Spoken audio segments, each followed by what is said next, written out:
চলে আসলাম ব্রাহ্মণবাড়িয়া গ্রামীণ শিশু জেনারেল হসপিটাল। তো একটা আত্মীয় রিলেটিভ রোগী, মানে cesarean patient, প্রায় 8 বছর পরে ওনার সন্তান হবে।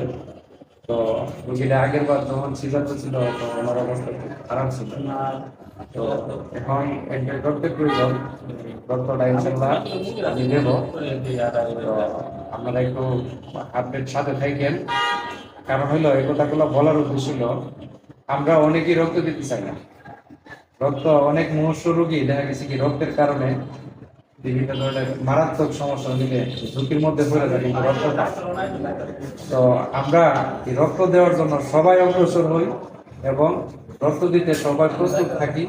যে কোনো রোগীর জন্য যদি কোনো রক্তের প্রয়োজন হয়, সবাই একটু মন মানসিকতার হাত বাড়াইয়া একটু চেষ্টা করবো যাতে মানে রক্তটা দেওয়া যায় বা